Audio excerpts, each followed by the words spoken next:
So what sparked your interest in writing, and, what was your journey towards becoming a creative individual in that sphere?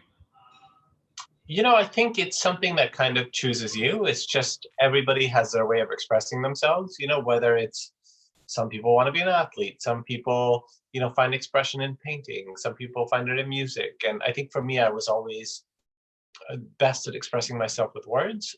As soon as I wrote something, I could understand what I was thinking about and all those sorts of things.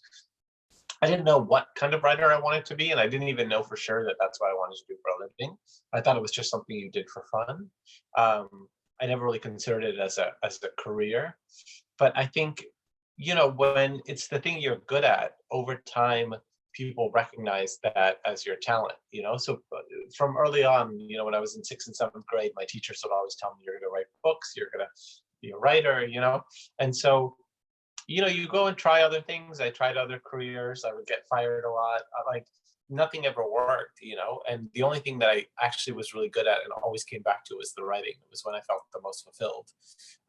So, I came out of college. I mean, I went to college and was an English major, and then came out and tried to do the business thing, tried to be a banker, tried to be a consultant, didn't make it any of those careers.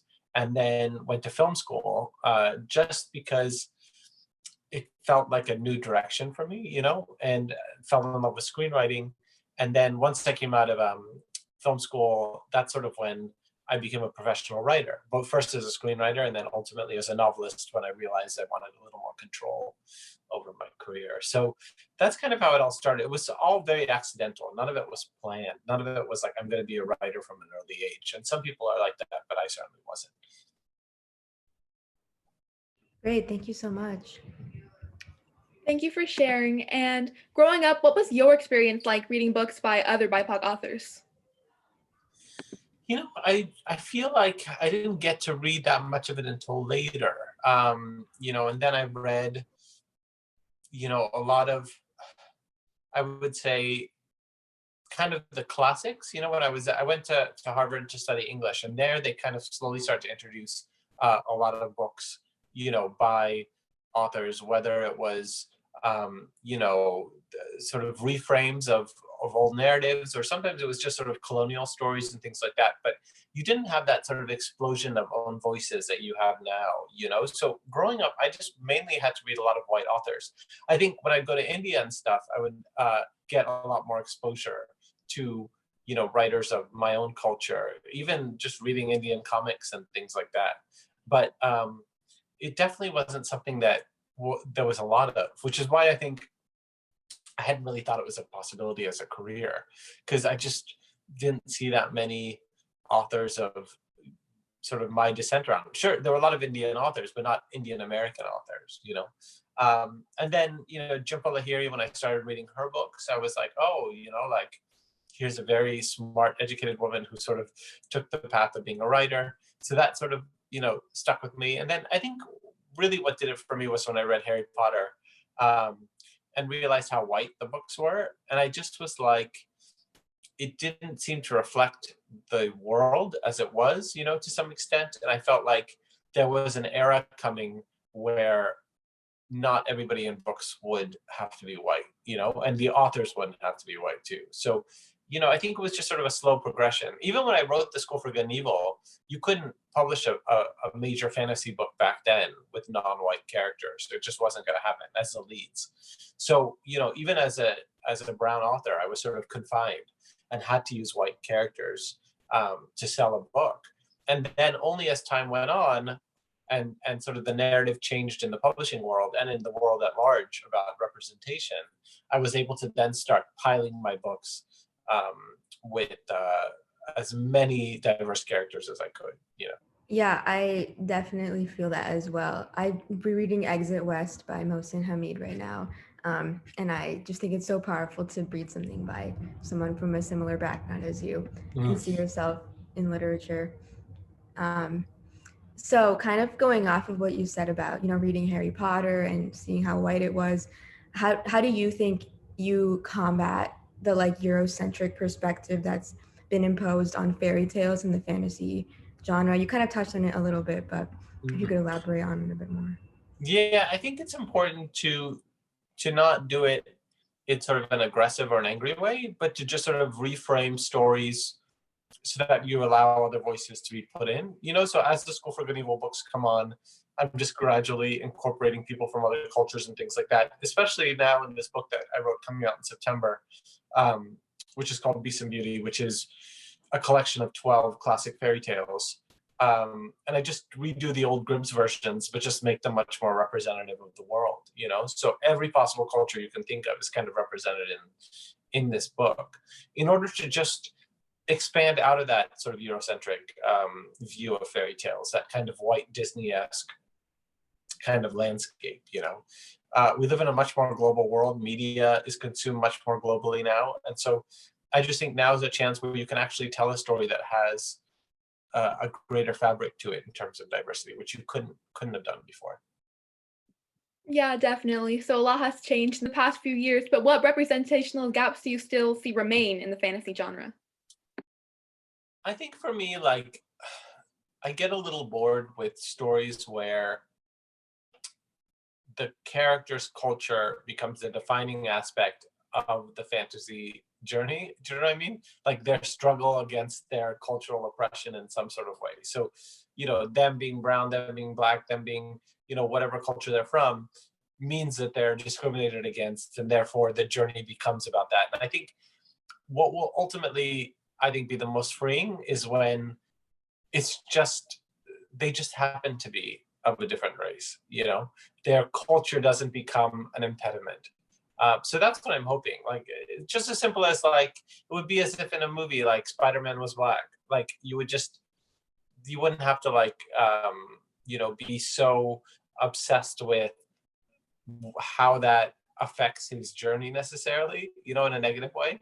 And it just becomes part of his character and the narrative. So I think for me, it's about making it so commonplace and so integrated that it just feels natural, that there isn't this need to explain it. Like, oh, like, if you have an Indian superhero, therefore you have to spend the whole movie justifying why they're Indian and not white. That's what I'm hoping, that we get away from that, any sort of justification. Yeah, I recently watched a movie that talks about how when a person of color creates a work of art, often it's framed as if the only important piece of it is the fact that they aren't white, rather than all the other things that they can really talk about. So I feel that. Yeah. 100%. So did you, when you were, making your art and trying to get it published and figuring out your journey, did you face any struggles in the publishing industry and then like in screenwriting, and like how are you able to really get your voice heard? I mean, I think it was tricky in that, like, they were expecting, I think at the time, like, white centric narratives obviously did better. So, as long as I was presenting something like that, then there was going to be more opportunity for it. Conversely, if I was going to do, not present the sort of like white mainstream fantasy, then I had to do something very Indian. So, like, you were either pigeonholed as writing very niche Indian stories, for an Indian audience, or you had to do sort of the grand white fantasy. So, it's just hard to be able to have the flexibility to write something that was representative of the world. It felt like you were either having to pander to this kind of white dominant audience, or you had to write something very Indian. So I think that was the struggle in the beginning of, like, okay, well, do you write for white people or do you write for Indian people? And now it's a little bit like, oh, like, I can just write for everybody. Like, I can take the point of view of any character as long as I feel confident that I can author their voice properly. So I think that's been the biggest change. How do you think you were able to find that balance? I think it's that it was just time over time. I think, luckily, once you have a success, so once School for Good and Evil was a success, and I was still on more books in the series, I could start to push the boundaries and start to break the rules, and start adding more and more characters of color, play around with conventions and things like that. So I think it just came to, once you have a little bit of credibility, you're allowed to take more risk. Definitely. And when you don't have that credibility, like when you're a new author, what advice would you give to yourself in the past or to other authors in the same situation as you? I think now's the times are different now, and I think it's important now that you just write the story that you are qualified to tell. You know, so don't look at what the market's looking for, because the market's always moving quite quickly now. You know, whereas before it was quite stuck. So I think now you just write whatever you want, whatever you feel like you are qualified to tell. You know, so and there will there will be a market for it in the end if it's good. So I think the important thing now is to not feel confined, not feel like there's lanes you have to fall into. So do you have any um, specific advice for like young writers or screenwriters or creatives? I really want to go into something in the arts, and I find myself struggling a lot with like writer's block, with kind of like doubts of like it's not going to work out. Do you have any advice for how to push through that? And yeah. I think it just, to me, the key was always not being results focused. You know, to me, like I'm less interested in the result, like what the final work is going to be, and I'm more interested in the process of the work. Like, you know, am I enjoying this chapter? Does this chapter make sense to me? Am I writing something that I believe in? Do I feel passionately connected to the work? It has to be about the process, because, you know, chance of having a large audience read your book is so small just because of the way the world works, that you have to get rewarded in the actual writing. So to me, it just has to, you have to find the fun in it. And it has to be something you're doing for yourself. And that always frees me from writer's block, because I'm there just for myself. I'm not there trying to prove anything. I'm not there doing a job. I'm there to enjoy the experience. Definitely. So about the process, how's the process been for Beast and Beauty? And has it been very different from The School for Good and Evil or similar? Beast and Beauty was very different because it was the first book outside the series, you know. So I spent 8 years writing School for Good and Evil. It was a very, very intense series to write. There was 170 characters and 70 plot lines. And so to be able to start fresh, you know, and it was just when the pandemic started that I started writing it. I don't know, it just felt very free. It felt like I was going to write something just for me. And I remember I told my editor, I said, out of anything I ever give you, this is the one I don't really want edited. And she understood what that meant. That meant I didn't want anything that I wanted it to feel undiluted, to feel a little bit rough, and a little bit just sort of directly from me, without it feeling so polished and perfect, the way that the School for Good and Evil books could often be, and the way that we, you know, just really worked and honed to make them really like engines of kind of narrative precision. So Beast and Beauty to me is the most kind of like raw book that I'll ever write, you know. Not too much changed from the first draft to the final. You know, it was just, I had a very specific vision of what I wanted it to be. Kind of going off of that, could you elaborate a little bit on your creative process? Like what does it look like when you have an idea and you want to write it and put it into art? I think for me, when I first come up with an idea, I don't really outline or anything like that. I just start to like work around with the tone. What is it going to sound like? What is it going to feel like? What's the structure of it? And then I just start writing pretty soon after. So to me, I just dive in. I like to come up with sort of a scroungy draft of it, and then I'll sort of hone it and work on it. But I'm not a planner. To me, I just like to write. So I just like to show up, see what happens, see what comes out on the page, and I can always fix it later. So my creative process is very, very spontaneous. It's very based on improvisation. It's based on feeling, intuition. There's no real plotting or planning to it, you know. So I never even know what I'm writing that day. It just sort of happens as I go. Everything feels very fluid and organic. Yeah, and definitely while you're writing, what inspirations do you draw from your life or from pop culture or from something around you? I think it just depends. Like it to me, I don't think about it consciously. It's all very like it's all goes into this sort of unconscious fuel. And as I'm writing, I'll come up with the idea and the lines and things like that. So it just, to me, it just happens in the moment. I'm not really thinking. It's just very like, you know, it's as immediate and instinctive as it can be. So you also mentioned that you were a screenwriter as well. What do you think the biggest differences are between kind of, you know, screenwriting and writing a novel, and also like seeing a novel become a film as well? I think screenwriting is much more a science. It's much more like, you know, precise and specific, and it's about moving a story forward in a visual way. And so, to me, screenwriting is like this very learned skill that you develop, and it's a craft that can be learned. And You just sort of gain expertise at it through experience.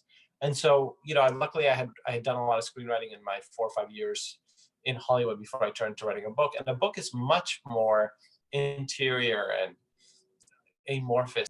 Film, it's much more streamlined. It's much more scientific. It's about following a recipe. Novels are much more interior, fluid, spontaneous. I never quite know what I'm doing at any given time. It feels like you're in the dark with a novel, and with screenwriting, it's very like clear what you're doing at any given time. So they're two completely different skills. The novel writing is almost like dreaming on the page. You're just doing it very sort of like, I don't know. It's hard to describe. It's in a much more fluid way. What are the biggest differences between like getting started in publishing like books versus like getting started in screenwriting and directing and like making film? I think they're similar. I think in both cases, you just need a good piece of work. So I don't think that has ever changed. As long as you produce a good piece of work, then you're going to make it happen. So I think the important thing is, do you sit down and do the work and not get caught up in all the business stuff? That's the important thing to me, is like, how committed are you to producing a good piece of work? And that's how you get started in either industry. If you have a good screenplay or a good book, you'll get noticed. And once you have that work, how do you think you should go about like trying to get noticed or get the work out? You have to find an agent on both sides. You have to find an agent in film, or you have to find an agent for books. And in both cases, find someone to advocate for you. So, once you have a good piece of material and you start sending it out, if it's good enough, you'll get the responses you need to find somebody to advocate for you.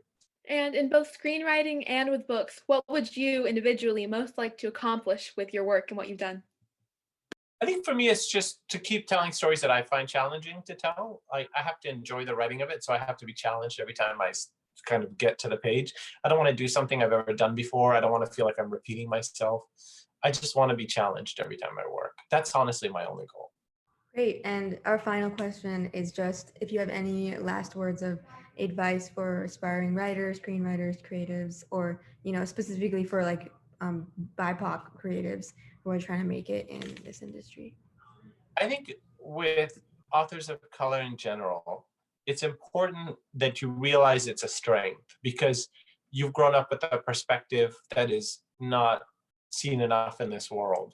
And so, on the page at least. And so how can you take your experience and make something that no one's ever seen before?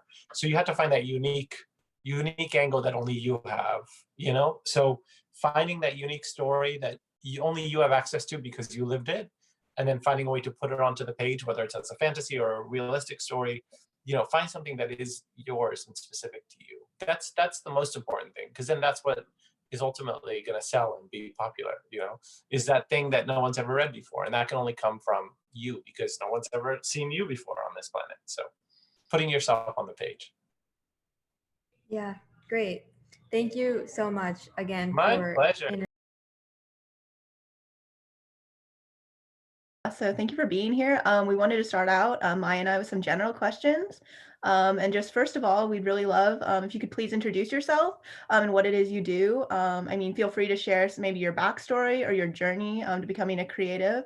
And maybe to direct or familiarize any of our viewers who'll be looking at this later, maybe you could mention if you have a website or a social media page if you'd like to direct someone there.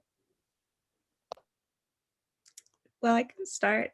Hey guys, I'm Jordan Ifueko. I'm the author of the New York Times bestselling Raybearer series. The first book came out last year in the summer of 2020, and the sequel and finale for the duology comes out this summer. I've been writing since I could write, period. I've been writing stories, but I actually started the Raybearer series when I was 13 years old. I was a sophomore in high school. That in itself is a long story, but that's when I started this world, and so it grew up with me. All of my different phases of how I understood the world and saw myself and what fantasy could become in terms of reflecting cultures that I had never seen reflected before. So that's a little bit of my story. That was really beautifully put. I definitely am not that succinct, but I am Stevie Shao. I'm like an illustrator and muralist, born and raised in the Seattle area. Yeah, and I just, always been creative, like was a creative kid, studied interior design in school and illustration, and was freelancing, like through high school and undergrad. Yeah, and then just sort of like was working at an architectural firm for a while, and then, got to do some full-time freelancing, which is what I'm doing now. So Awesome. Thank you. Yeah, that's amazing.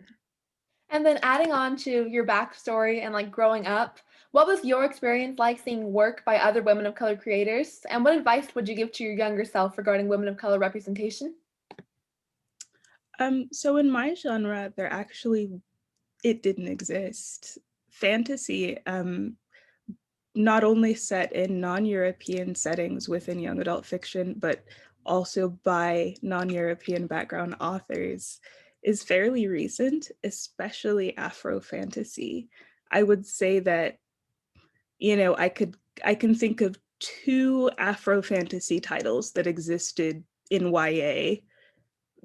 Actually, one of them might be middle grade, so maybe one. I forget. It's something the Windseeker. It starts with a Z. It's like that's the only Afrocentric YA lit fantasy title that existed maybe before, I want to say 2015. Like it's very recent. Um, I did have glimpses into representation from contemporary fiction and historical fiction. If I wanted to read a book with a person who looked like me on the cover as a Black teen girl, it was set in the projects or during the Civil War. And those are true stories and important stories. But fantasy, it is a space in which Black girls in particular can exist outside of the narrative of oppression. And I don't know that there's any other genre that can truly do that. For a lot of marginalized people who are marginalized in this setting. That's what I love about fantasy. It's a space in which you can examine aspects of yourself and of your beauty outside of whatever context the world has decided for you, whether that's colonialism or racism or misogyny. And so, yeah, I would say, I guess in terms of representation, this isn't fantasy, but oh gosh, I think her name is Connie Willis, who wrote the Addie books in American Girl. Um, I think those are underrated because they're part of this massive American Girl franchise, but those were really well researched and compassionately written. Addie is an escaped slave, but that's only part of the first part of the book, the first part of the first book, and the rest is just her figuring out her life as an intelligent, compassionate, resourceful Black girl in 1800s Philadelphia. So those books meant a lot to me. And I think my Addie doll is still around somewhere. yeah, so I mean, in terms of art and design, Seattle especially, I would say like I grew up in the North End, which is very predominantly white. Yeah, so I mean, just grew up around a bunch of white kids. And like now that I've gotten older, like been able to network, and I'm friends with like a lot more people in the South End and have like working relationships with like a lot more different types of creatives in my field, but definitely representation wise, as a freelancer, even at like just agencies that I work at, like the type of work that is represented there is not typically people of color and not typically women. So I would definitely say also like, like the network of artists and creatives that you follow on Instagram, like even that has been like very limited.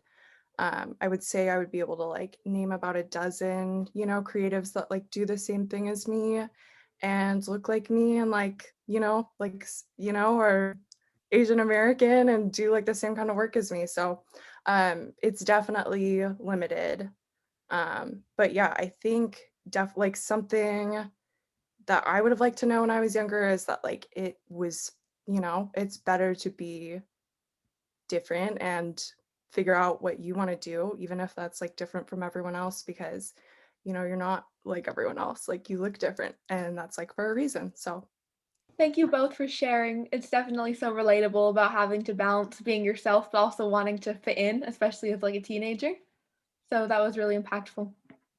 Awesome. Yeah. So my next question is just, expanding upon that a little bit more, and just asking, like, how would you personally describe like your own art or literary style? And then kind of with that, like, what elements from your life, maybe specifically, or your identity or background, have really inspired or influenced that style and content? Um, I'd say my style is the composite of not only all the authors that I read from a specific age period, I think the middle grade age period, so like age 10 to about 13. Actually, it's more like 9 to 12 middle grade. I think that's when a lot of people decide whether or not they're going to be lifelong readers. I think that bookworms usually become bookworms around that age. And so a lot of my voice is influenced by the oral story traditions of my Nigerian immigrant parents, but also the books that we had around the house. And Nigeria being a British colony, even though I grew up in Los Angeles, that's the legacy along with that oral tradition that my parents had to pass on to me. So I read in particular a lot of Charlotte Bronte. I love the Bronte sisters and their Gothic drama and, you know, early feminism. They're wonderful. I read Jane Eyre for the first time when I was 11. And so the narrative of a isolated young girl having to carve out her own agency over and over and over again is a story that I find crops up a lot in my books. It's in Raybearer, it's in other things I've written, it's in stories that I have currently in process. So that's a favorite trope of mine. I think another trope I will say that I tend to use in my books is that the Black girl is usually comes from a place of privilege in that even if she has lots of things going against her, she is never physically abused, because also feel that that's a narrative we see over and over again, especially stories about dark-skinned Black girls, where their coming of age story involves some kind of physical trauma, whether it was sexual abuse or physical abuse. And those things happen. And so it's important those stories exist. But again, it's that danger of a single story where it's like, if this is the only context you are told you have to make a story of yourself, what does that do? So Black girls and dark-skinned girls in general, you know, there are dark-skinned girls from both West African backgrounds and East Asian backgrounds and South Asian backgrounds in Raybearer.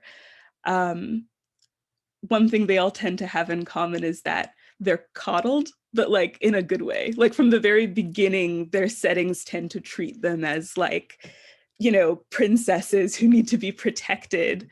And so a lot of their conflicts come from what do they do with their power, rather than how do they escape someone who's physically abusing them, which is just a narrative I kind of really got tired of reading. I related a lot more to fairy tale princesses than gritty warriors as a girl growing up. And I think both versions of being a girl are wonderful and valid, but that I could have used more of that representation. I remember trying to fit into molds for being a Black girl that didn't fit me growing up. Black girls were supposed to be sassy. They were supposed to have attitudes. They were supposed to not be, you know, sad very often. And I was this little dark-skinned Black girl who would like sob at ballets because I thought they were so beautiful. So I tend to have that kind of representation as a ongoing theme in my books. Although in my next book, she isn't as protected as much. But yeah, I hope that answered the question. I tend to kind of start answering a question and branch off. So let me know if I missed anything. yeah, I loved what you said, and especially how inclusive, like how intentional you were about mentioning dark-skinned Southeast Asians, things like that. For myself, I would say like, especially growing up in North End and growing up in a predominantly white city, like I wouldn't say that I grew up super Chinese. So it has been sort of, like Chinese American is just something completely different from being Chinese, And so even though was pretty close with my grandparents, pretty close with my family growing up, I think a lot of that exploration for me about like my background and how that plays into my practice was when I got a little bit older, like very, very recently, just the last few years.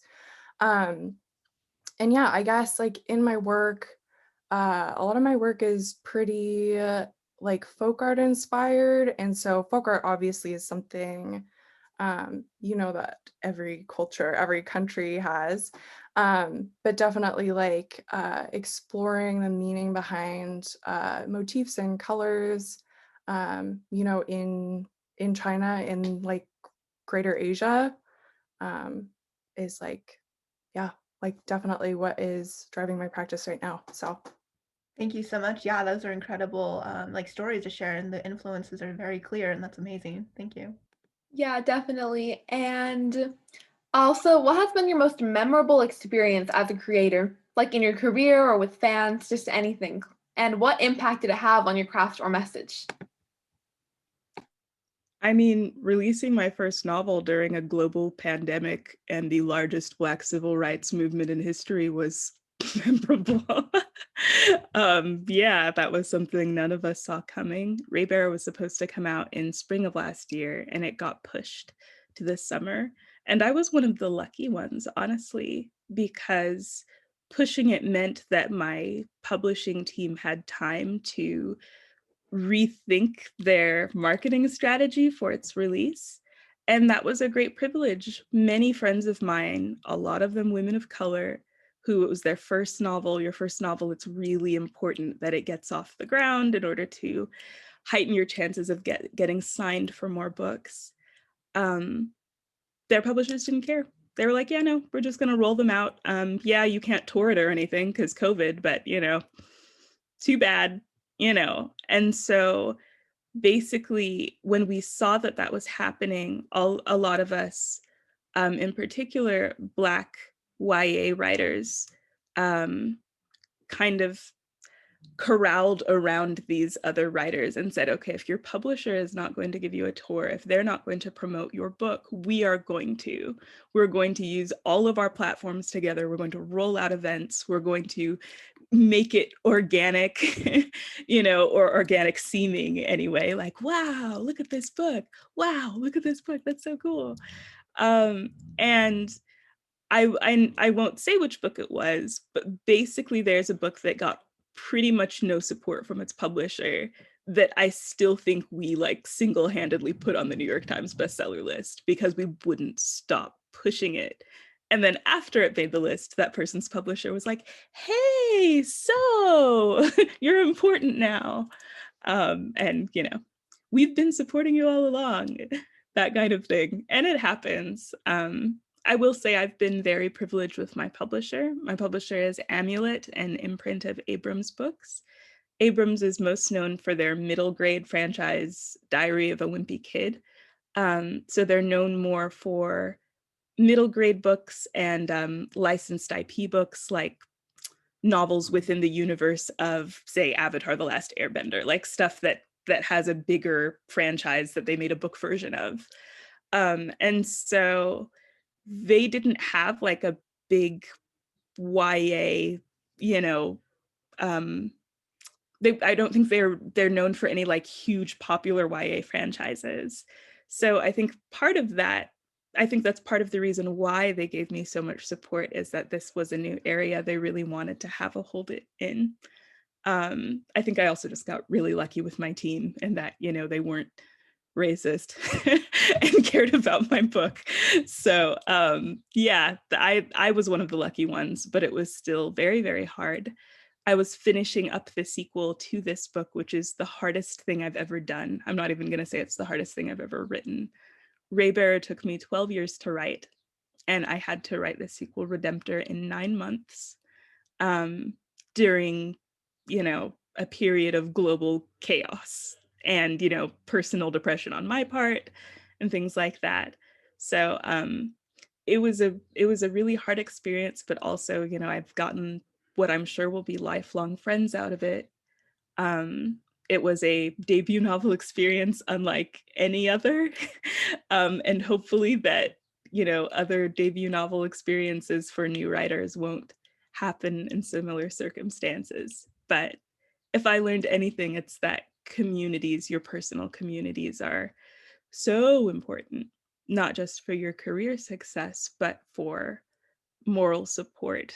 And I think that if I had made those friendships with the intention of it being like just to further my career, it wouldn't have been as effective, because that's the other extreme you can go to. It's like, oh, okay, I got to find all of the other authors of my marginalization so that we can like boost each other up for our career. And like, that's not a bad thing. But if that was all it was, I don't think we would have put our whole hearts and souls into what we did to promote each other's books. It was a very personal, very genuine foundation of friendship that it started on. So that's a piece of advice I definitely give to writers within marginalizations, is to find your community within your field and treat them well and be expected to be treated well.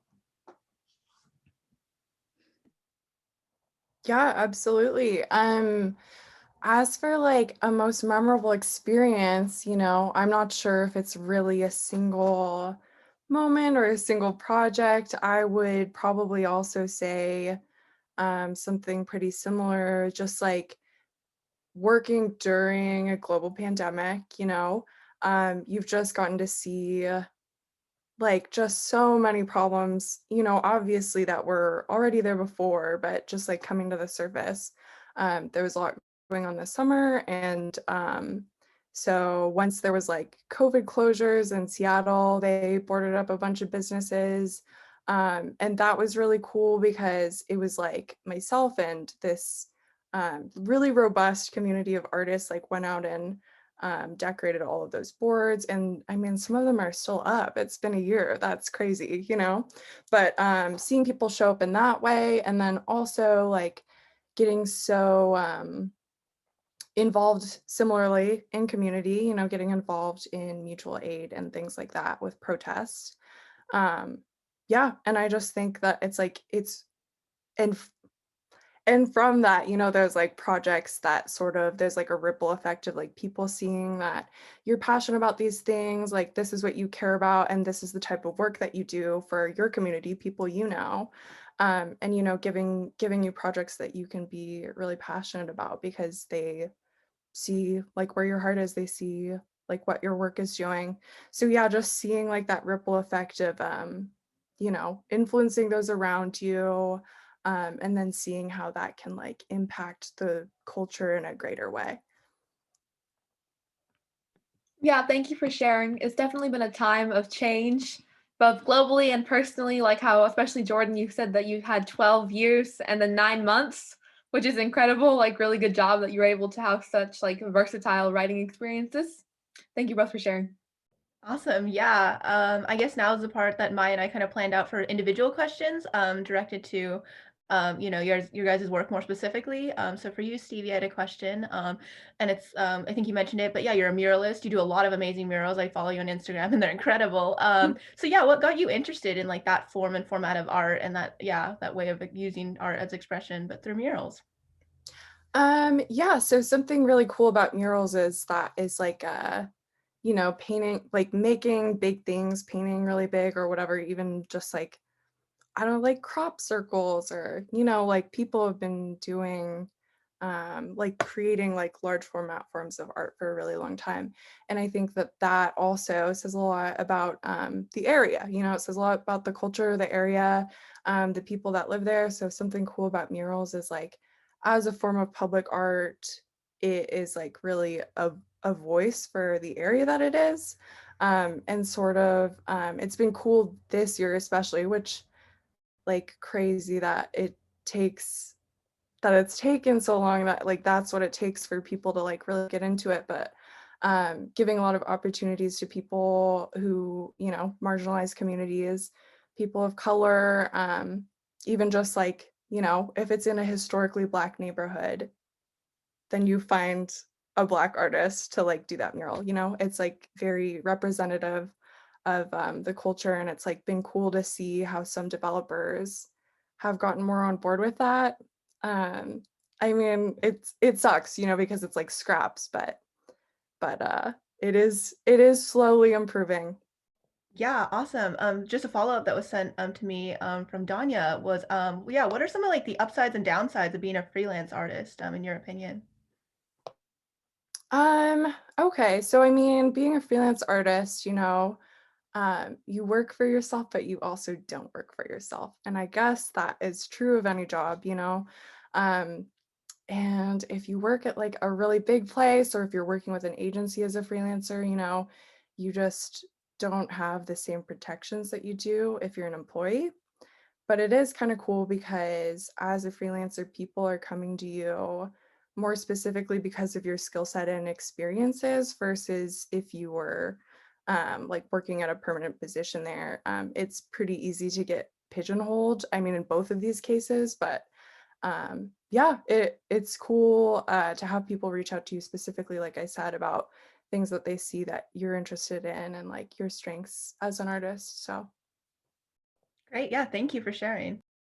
Definitely. And for Jordan, you already spoke about this briefly about how you've been writing this book since you were so young, but what sparked your interest in writing fantasy books? And did you ever consider any other genres or even career choices before deciding to pursue Raybearer, even though you'd been writing it for so long? It's funny, it's weird to realize that I think it's been fantasy for me pretty much from the beginning. I think one of the main reasons for that is the freedom you get in fantasy to represent whatever settings and identities you feel most represent you. I think it's really hard for me to see myself in any contemporary books because my intersection of life experiences is so unusual. You know, I have Nigerian immigrant parents, but grew up in Los Angeles right at the dawn of internet, like it's, I don't know, the 90s and early 2000s were a really special time for the internet, where it was like the dawn of like role play forums for books and communities geared specifically towards children and teenagers, and different kinds of like, you know, online kind of avatar experiences. Like Neopets was a big one for me. So all of that was a massive influence, as well as the fact that I was homeschooled until high school and read books by dead people that a lot of other people didn't read that were my age. So all of those things came together to what kind of stories came to me most naturally. The West African influences, the online influences, the classical literature influences.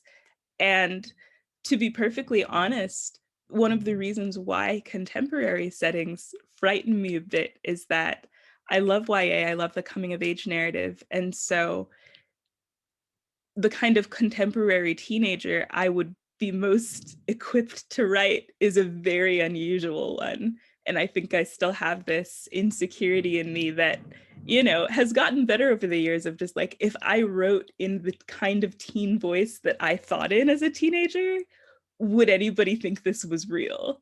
Like, I have this really specific memory of my freshman year in college. I was barely 16 when I started university, and I wrote an essay. And one of my teachers was basically like, stop trying to impress me with this like weird flowery voice, like just write, and, you know, write like yourself.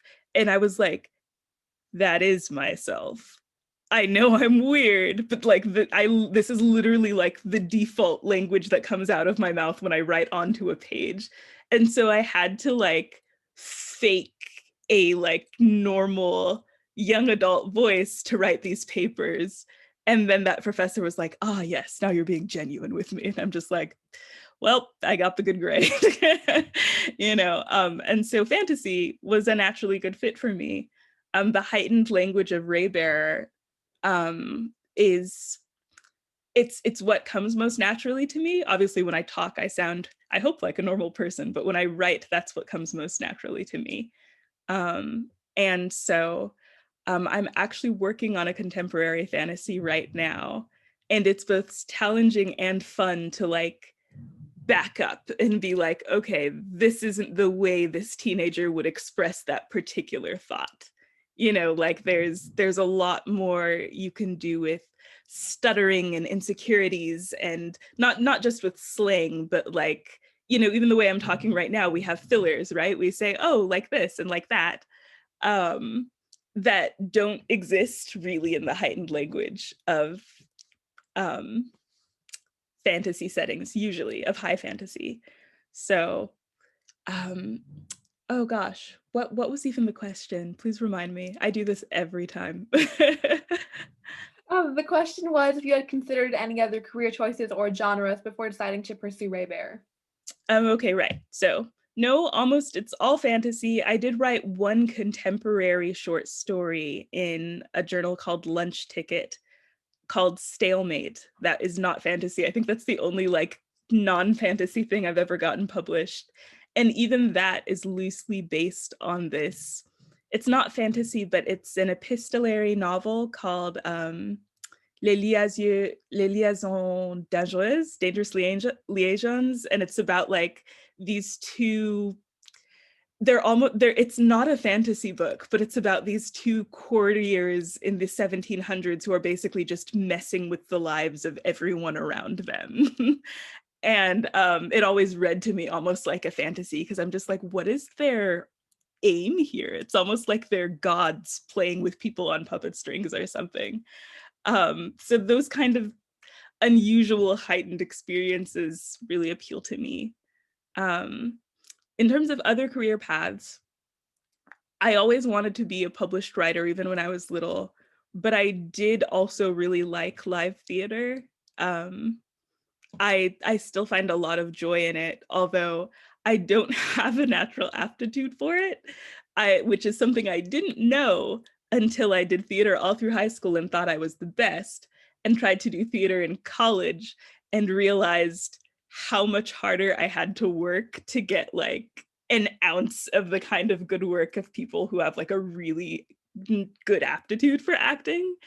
But I will never regret it. I was a theater minor and it was way more work than my English major, because writing and books came naturally to me, and theater was something I actually really had to like sweat to work at. So I don't regret it at all. I don't have any plans to go into acting, but watching any kind of live theater or even really good cinematic pieces of art, it's just a whole other ballgame for me now, because I know why something is good.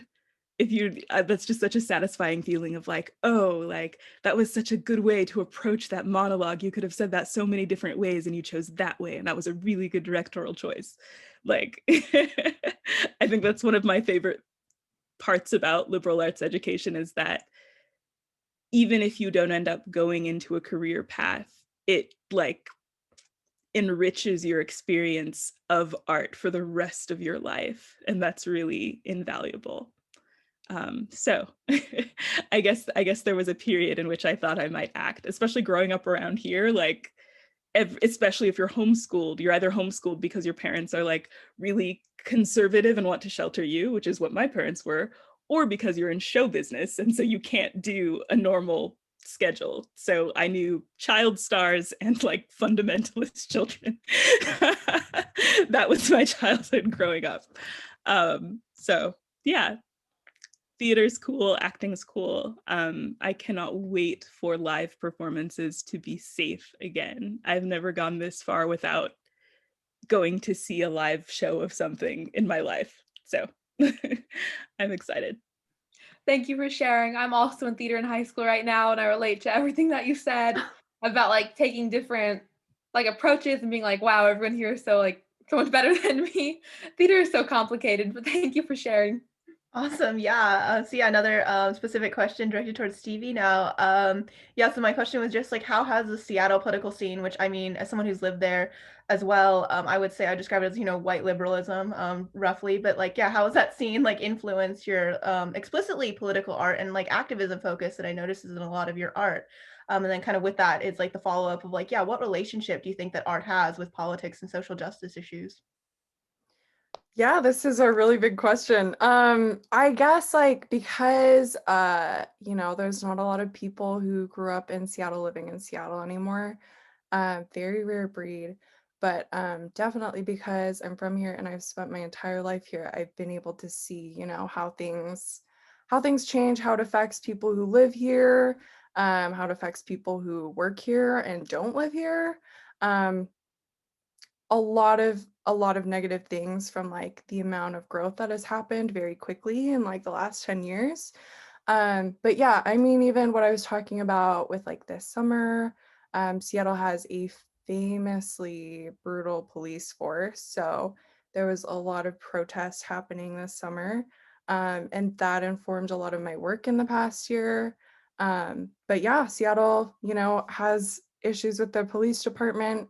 And like another really big issue in the Seattle area is people experiencing homelessness and housing instability.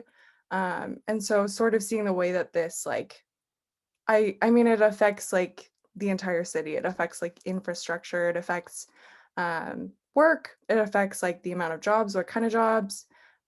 So yeah, I think just like being from here and living here, it's impossible not to see the ways that that affects your environment.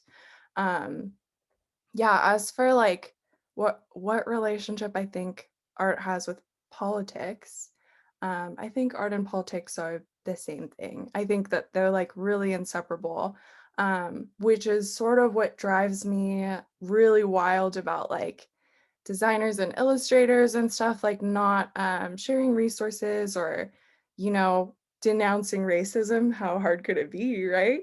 But I mean, just like, having that social media attitude that it's like, oh, well, maybe nobody wants to hear that from me, or maybe I'll lose racist or conservative clients, which like, that is like up to every individual. But to be hush hush about it and not be like open to having those conversations with the community and like your followers that you're cultivating, I think is irresponsible. But yeah, I do think that like art and politics are like the same thing.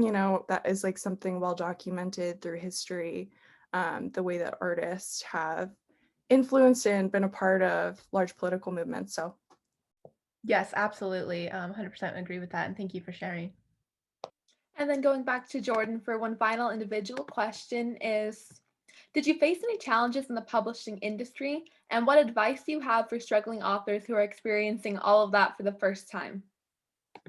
So I did experience challenges, but I will say that my story is the Cinderella story. Like it's the one that doesn't happen.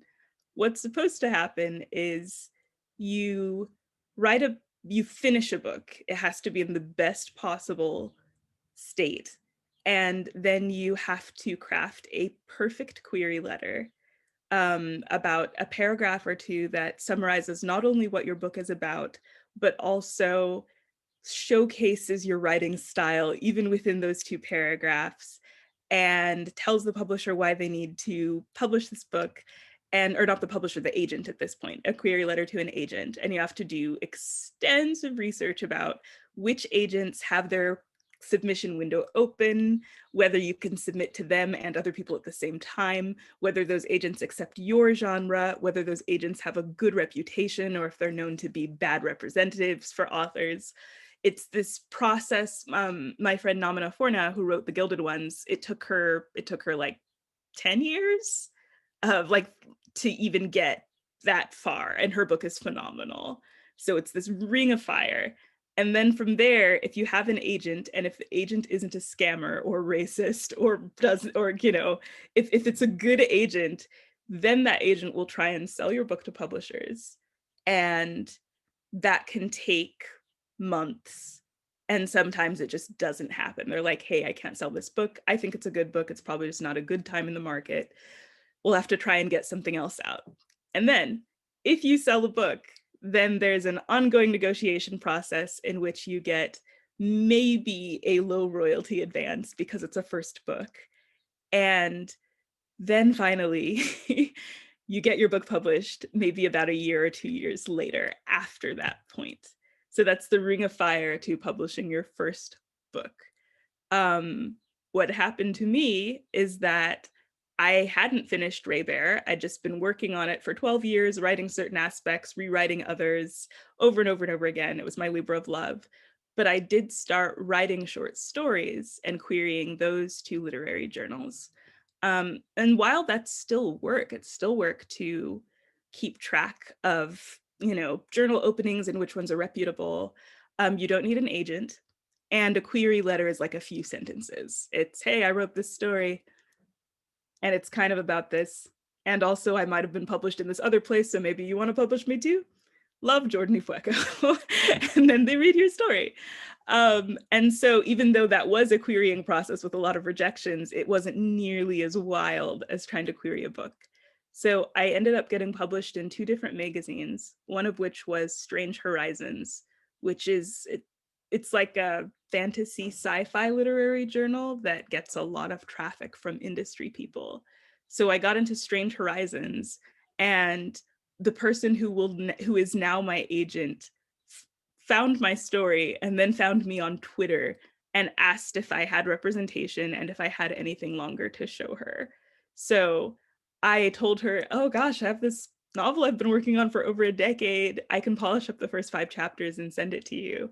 I did that, and she decided to represent me, even though I hadn't finished the book. She took a chance on me and I took a chance on her, because you don't do that. You don't, say, okay, I'll represent someone who hasn't even finished a book.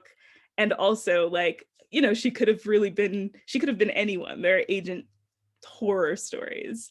But not only was she phenomenal and still is, she's an amazing representative. I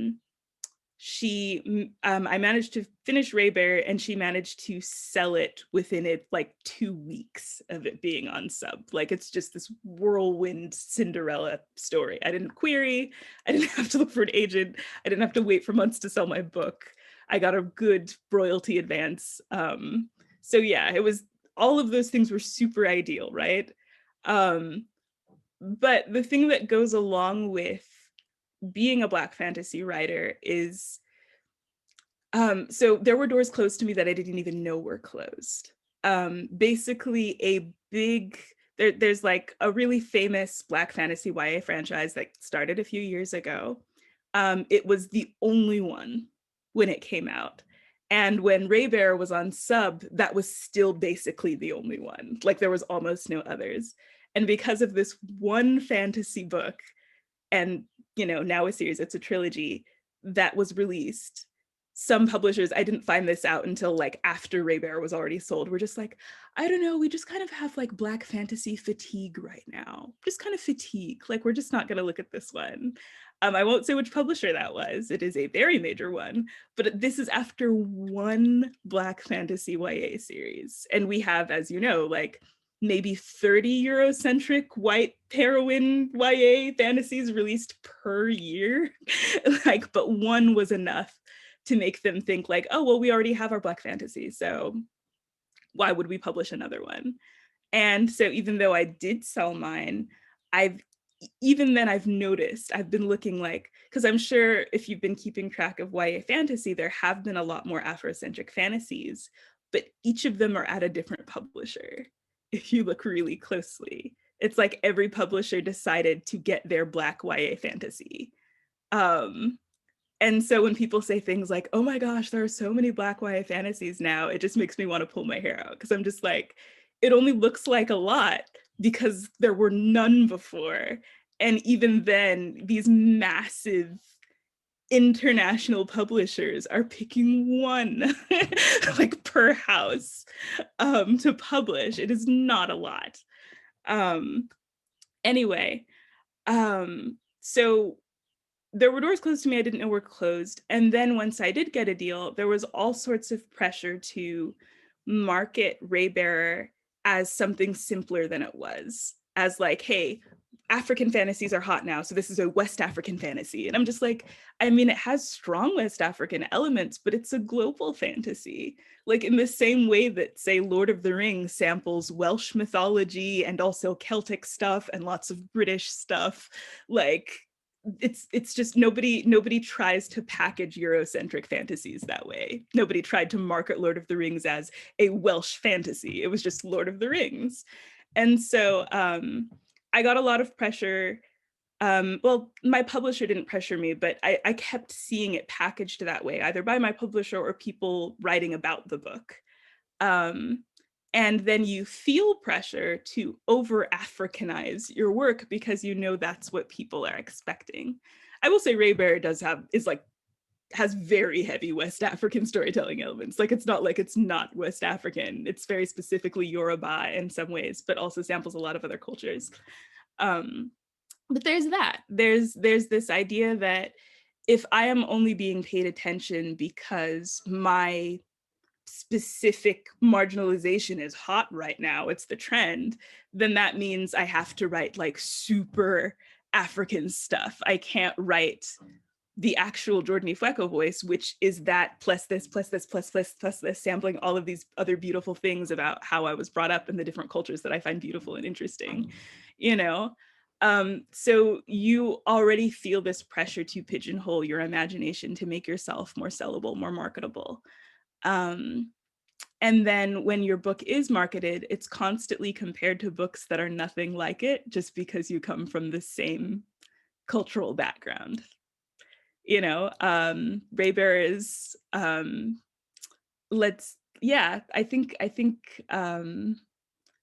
think it's stopped mostly for the sequel. I think now Raych Bear kind of has a name of its own where they don't have to say like the sequel Redemptor is like this other African fantasy.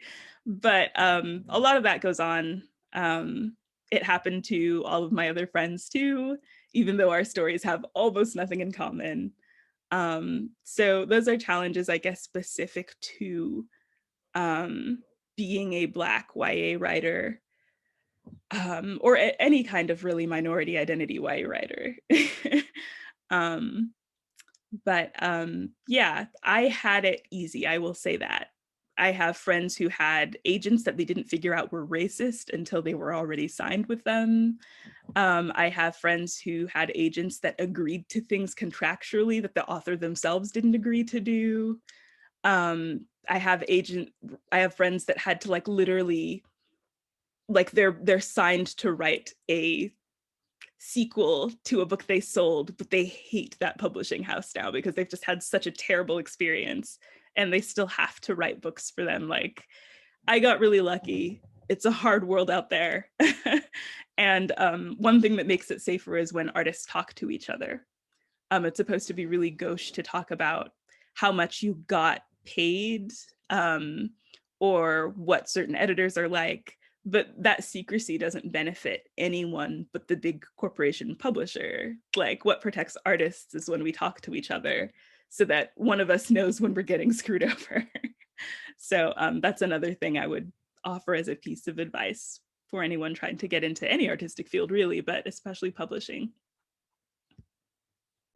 Definitely. Thank you for sharing. All of that was so important. Like, you addressed so many issues in the publishing industry that hopefully in the future, which kind of goes into our next question a little bit, will be solved. I have a follow-up from Sanchita, which is, what fantasy books by Black authors would you recommend for people looking for representation or even just a fresh perspective on fantasy? Well, pretty much all of my friends' books are here for this reason, so I can toss them at the screen whenever anyone asks this question. So there's my book, Raych Bear, which obviously I would recommend for obvious reasons. The audiobooks are also really good. There's A Song of Wraiths and Ruin by Roseanne A. Brown. It's marketed as what if Jasmine and Aladdin like had to kill each other? And it's set in a fantasy world that samples a lot of different African cultures, and that's cool. There's The Gilded Ones, which is like, what if the Dora Milaje from Black Panther were born into the world of The Handmaid's Tale? And there's kind of like an M. Night Shyamalan twist at the end that, you know, it's like I tease Namina and say it's her Soylent Green is people moment. So that's fun. I guess I didn't really say what Raybearer is about. Raybearer is the story of this magically hewn Pangea continent of 13 culturally distinct realms that are loosely coded on real world realms. It's ruled by an emperor who's rumored to be divine, because for every person he anoints to his sacred council of 11, he becomes immune to one kind of death.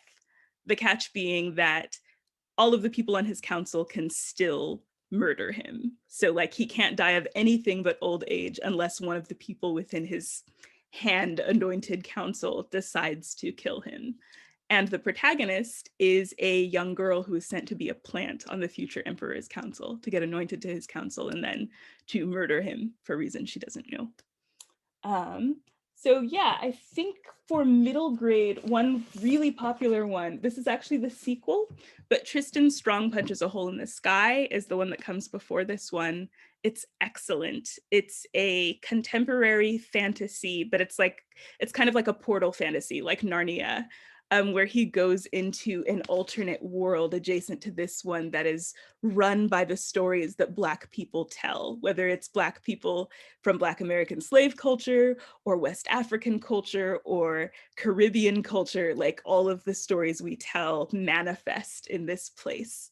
So you have these goddesses like Mami Wata and these Black American folk heroes like Big John, and all of them come together in this awesome world. So there are so many out there to choose from now, which is wonderful. Still not enough, but hopefully those get you started. Thank you. Thank you for sharing all the recommendations. Yeah, thank you, Jordan. I know you when you were speaking about that idea of like the marketing around like, oh, this is just like another like, you know, like West African fantasy and kind of that type casting just made me think as someone who, you know, of Asian, you know, descent and everything, of like how everyone wanted to say like Raya and the Last Dragon, that new Disney animated film. It's just like a new incarnation of Avatar: The Last Airbender. It's like, actually it's not, but you know, there's that kind of thing is very rampant. So yeah, thank you for drawing attention to that for sure. Yeah, so just moving into our final wrap-up question. It's going to be a general question for both of you. And we're really looking to ask if you could tell any young creatives anything, like what piece of advice would you give them, especially to those who are of marginalized identities, BIPOC, women of color? Own your story. Tell the story that is actually most authentic to you,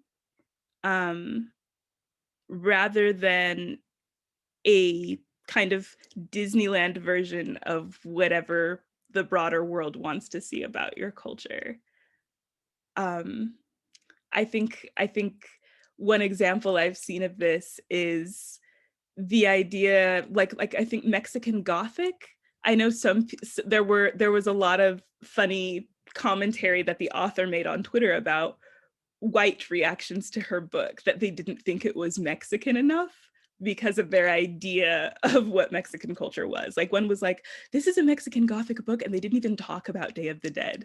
And apparently like that, the way Day of the Dead is like currently celebrated and the way they expected, like it wasn't even celebrated that way at that point in history, like in the early 1950s. Like it's just, it's kind of like a racist version of the Tiffany problem. The Tiffany problem is the idea that when you write a historical book, you have to make it plausible, not only historically, but in your audience's idea of what's plausible.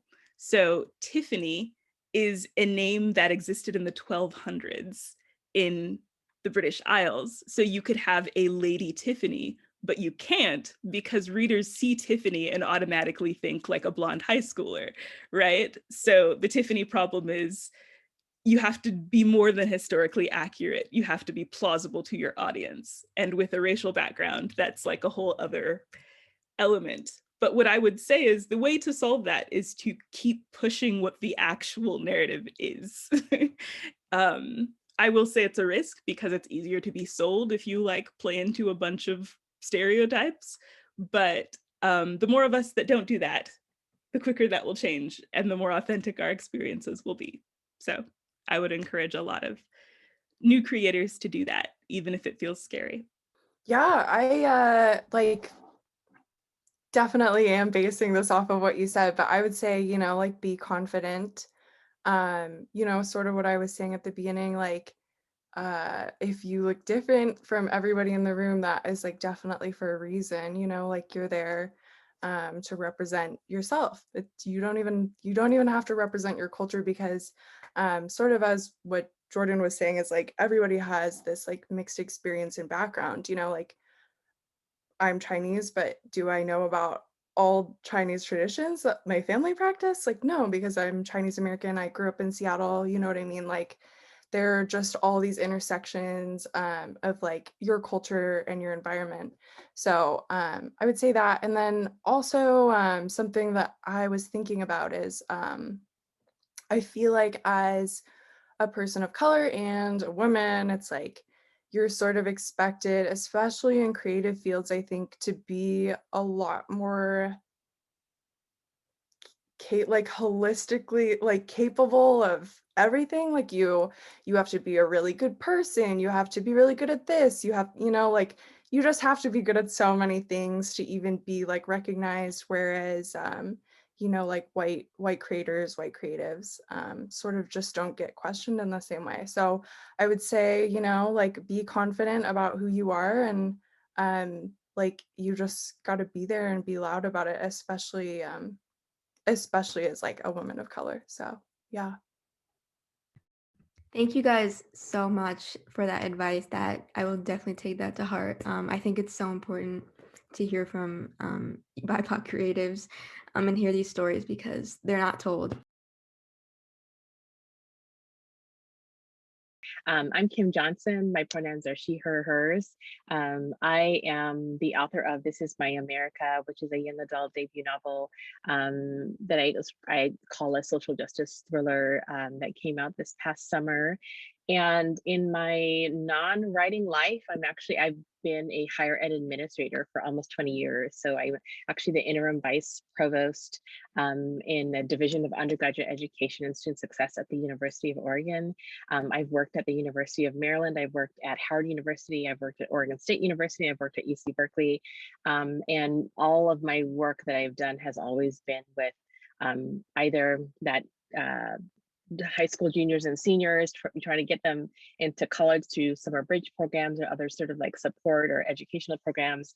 So I've worked with that population, and then mostly college students who are really engaged in activism and using their voice. A lot of that really fuels my story in terms of my own personal background in doing this work as a young person up through, my sort of like adult life, and then working with a lot of young people. So that's just a little bit about me. My name is Rachel. I go by Raych. I also have a background in education. I taught elementary school for 5 years. I taught third grade for 4 years, and then I looped with my class. I love looping. In my last year teaching, I taught fourth grade. So it was very cool to just hear the different. I agree with Kim. I hearing the different ranges. Of education you all have and where you all are at. I'm very excited to be here. My stories, I have a collection of poems, even the Saints Audition. But I write about growing up in the church and struggling with my own identity. When you grow up in a setting where your identity is told to you, it's hard. My stories focus around girlhood for sure. I do tie humor in there as well, which you all might have read. So I'm excited to be here. Growing up, did you have any mentors or models that were a reflection of what you wanted to become or what you're currently doing? And what was your experience with just reading any like work by women of color as a child? I'll start. So like mentors and models, I talk about this a lot. I rarely have stage fright because I grew up in a church where performance is mad important, right? So in Black church, we clap, we shout, we dance. I was on a stage since I was 3. I played Jesus one time when I was 12. So like, my mentors would definitely be the sisters that took me, well, like, you know, we like sister so-and-so, sister, mother so-and-so. So not like sisters like nuns, but like more sisters like a passing title. Those were my models with what I wanted to do with performance inside of the stage. And then reading, my mom read poetry in our church. So I was able to see and read her words. So she was actually the first like Black person's words I got to chance to see. And she shaped a lot of my life. She still shapes a lot of my life. For me, non-writing related, a lot of my mentors, I grew up in a very white community where often I was one of any, like like lump us all together. I was the one up until I got to middle school, and there'd be like maybe 3 more. And when I graduated high school, I was one of 5 Black seniors who graduated from high school. And so a lot of my mentors were the very few people in my community that really I felt like looked like me or represented what I believed. And so those are some leaders in the NAACP, which was an organization that I was very active in when I was in high school and took on some leadership roles. And I think a lot of my mentors and models were sort of people that I read or looked at that I felt like I heard their stories, and they embodied the kinds of things that I thought was really aspirational. And it wasn't until later in life when I went to college where I'm a part of a historical Black sorority. And so I had a lot of matriarchs and women in my life that helped mentor and support me, and basically helped me believe that I could do anything that I attempt to do anything that I could put my mind to, and rejection was just another thing for me to sort of check off a list and put in my past and move forward as I look for the yes. In terms of writing, reading, when I was really young, like through maybe 5th grade, I was a voracious reader. My mom would take me and my sisters to the library every single week, and I would pick up anything that I could find. Like I have my stacks here, stacks in bags, as many as I could find. But what I found, what I most leaned into at that particular age was mysteries, detective stories, thrillers, because as a young person, I actually recognized difference very, very, very, very young, and felt other, but I didn't have the words to explain what it was that I felt about. I feel like I'm being treated differently. I feel like I'm being looked differently. And so when I was reading these mysteries and detective stories,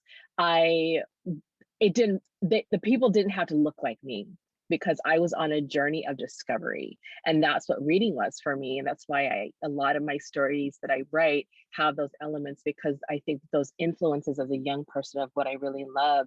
It wasn't until I got into college where I was exposed to actually having read my first book by a Black, that I recall, by a Black author, about Black people in college and up. And that was like my exposure to Zora Neale Hurston and Audre Lorde and Toni Morrison and Maya Angelou and Richard Wright, and just the legacy of Black lit that has gone on since like really the 1800s even. And I read a lot of work plays and other kinds of things. And to me, that's really where I see like my voice and saw myself and was inspired to write much later in life. And I'm just gonna stop talking because I kind of can go off a lot, but it wasn't until actually much later in life when I started to be wrapped around the diverse books movement and started to see that there were like actual young adult books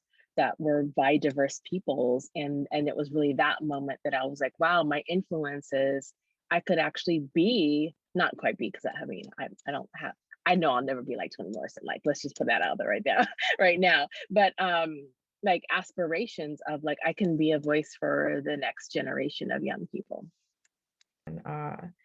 How would you both describe your art and literary style, and what elements of your life and identity and background have sort of influenced your style?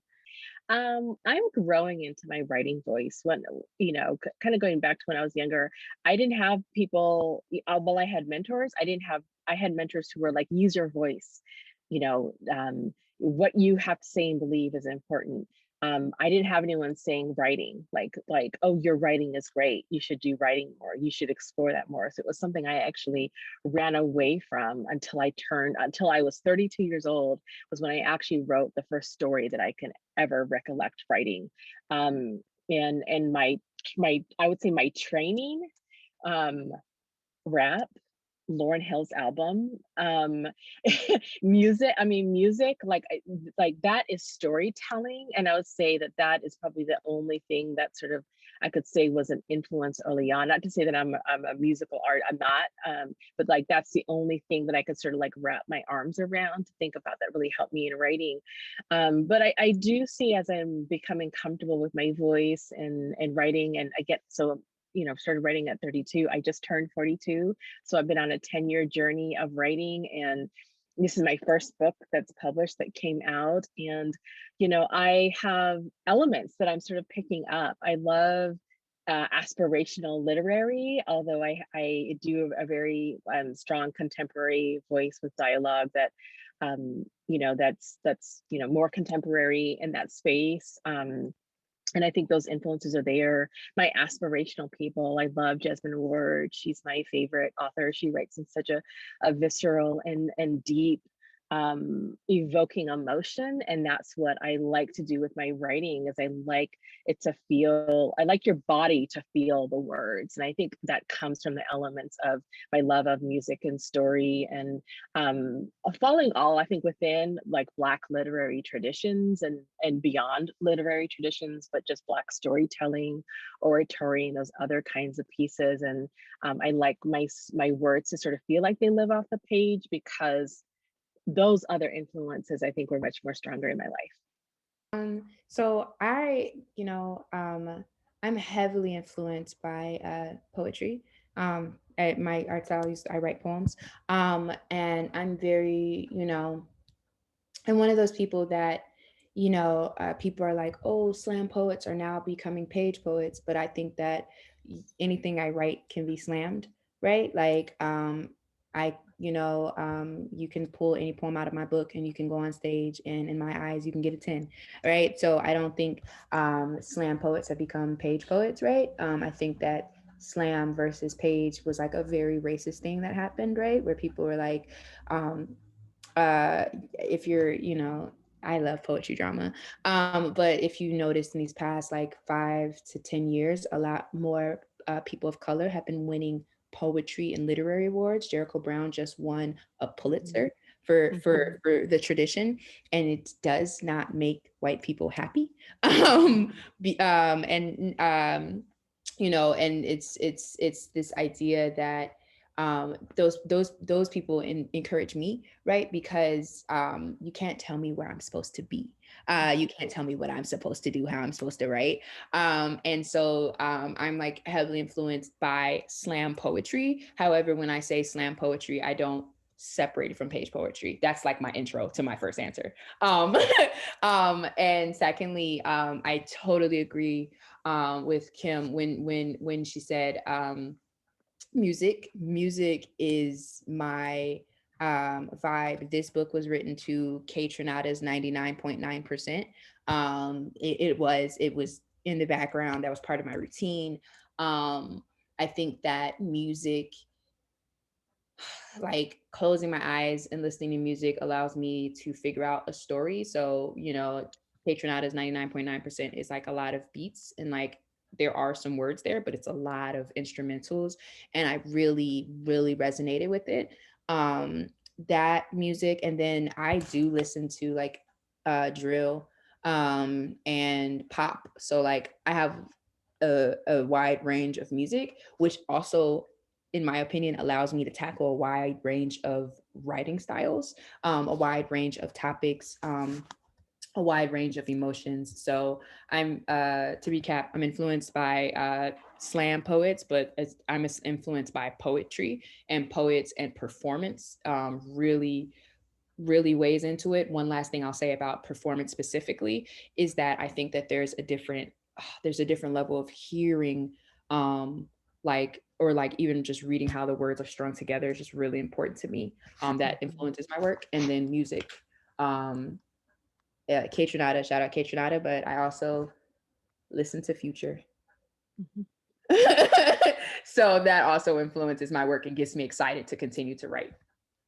So do you have any advice for getting started in the writing or publishing or even just the performance industry? Yes. Read. I think that sometimes people are like, I'm not inspired. And I'm like, oh, okay, like, what are you reading? And they're like, oh, I don't really, I think you should read. However, I don't think you should limit your inspiration to reading, because what are you watching? I'm one of the people that think that you could be watching something new on Netflix and get inspired to write, right? Like, you can, what art are you consuming as well? So sometimes people have tunnel vision and then they're like focusing on their projects only. And I'm like, well, I got inspired by walking my puppy the last time. And I wrote a poem off of pulling a cigarette butt from his mouth, right? But the beauty of him trusting me, because he was like kind of distressed when like I'm digging into his mouth, and then when he like realized it tasted nasty, he started freaking out and he wanted it out his mouth. Like, that moment was so beautiful. And now he's by the gate because he's about to bark. I apologize. But that moment was so beautiful. I encourage people to look around them to get inspired. And that, like, new artists, I feel sometimes are like, I'm going to find something very painful to talk about because like that's what I'm going to write about. That's totally fine. However, like, different moments in your life can also encourage a story, can also encourage a poem. And one last thing I'll say about that is it doesn't always have to be what form you're looking for.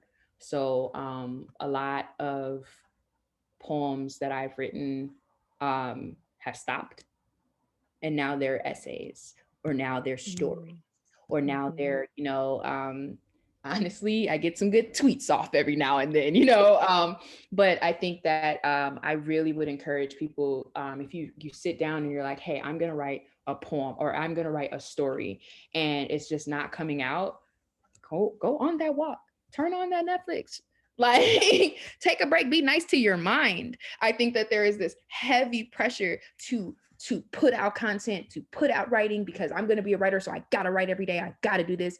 And for sure, like, that's discipline is mad important. However, being kind to yourself is mad important too. And finding little moments of little stories, right? Little moments that you can latch onto to write about later is also really important, as opposed to writing about something mad heavy. A cigarette butt out my puppy's mouth and the look of appreciation really just helps me. And I hope I really answered that question, but like, I really hope, I want people to write and not limit themselves to a genre, because sometimes a poem isn't a poem. Sometimes a poem is an essay, is what I'll say. Yeah, I love what Raych said about that. And I totally agree, especially around finding your inspiration. And it doesn't have to be, so if you say, if I'm a fiction writer, you don't have to find your inspiration from fiction. You don't have to even find it from the same genre. I read a ton of nonfiction. I read, obviously, within the young adult space. I read a lot of adult. It influences my writing. My book that I'm working on right now, it was inspired by a YouTube video that went viral. Like, a song and a YouTube video went viral, created an idea that then created the next idea, that then the story started budding and budding, and it has really nothing to do with the with the viral video, but it gave me a feeling that I wanted to write about. And so I listened to the music that inspired me as a way to sort of still keep that inspiration, but the story is totally different. And so I think also about being a writer is exploring. Like, for me, like I said, I never tried to write. I avoided, even though I went to a graduate program, I avoided everything that I could do to have to do like any of the major papers. Like, oh, you want a creative element with photojournalistic pieces can be part of my seminar paper. Perfect. I did that my senior year in college. Like, rather than write, a 20-page, thesis paper, I did a creative element because I was just so scared to write. And and then I taught myself how to write, and by doing that, by reading, by really reading all kinds of elements. And I just got back to what Rachel, I just love what you said about like a poem could turn into an essay, and I haven't really thought of it in that way, and it's so true. There's so many ways that you can do it. I'll speak a little bit to the publishing industry. So I think the most important piece, it's an industry that people don't actually know a lot about, and you can find a lot of frustrations in feeling how you're trying to find a way to have your form of writing published. And the most important thing is like just keep writing, but then learn how the industry works for the types of thing that you're trying to do, so at least you know the rules. Which once you know the rules, then you know how, like, that doesn't mean that the rules are like the hard rules, right? There's always different ways of navigating them, but if you know it enough, it'll help you sort of go through it. And so having been trying to get an agent for a really long time, a lot of my like network in my community was via social media. It's young adult space is very popular with sharing information. I feel like I got a PhD in publishing by like Twitter.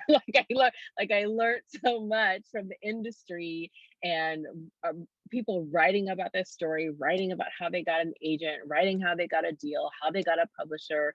I just consumed all of that for free. It didn't cost me anything other than my time and sometimes my sanity, because it sometimes gets a little wild in that space. But I learned all about it, and I created a community for myself, a community so much that the people now that are having books be published, a lot of them are people that like I used to swap pages with like 5 years ago, like, and now they have their book out. And it's something that like if you keep at it and you keep taking feedback and holding true to who you are, because the publishing industry is a very white industry. And so I would say my advice to especially minoritized writers of color, intersectional identities, all of those spaces where the industry isn't really represented and the work that's out there really isn't representative, is that you can't have them influence your work. You have to be true to who you are. But I do think that you have to understand what the industry is like, so that you can figure out ways to navigate it and find the people that will honor the work that you're doing. Because you shouldn't have to squeeze yourself to fit an industry, because you're never going to feel good about it.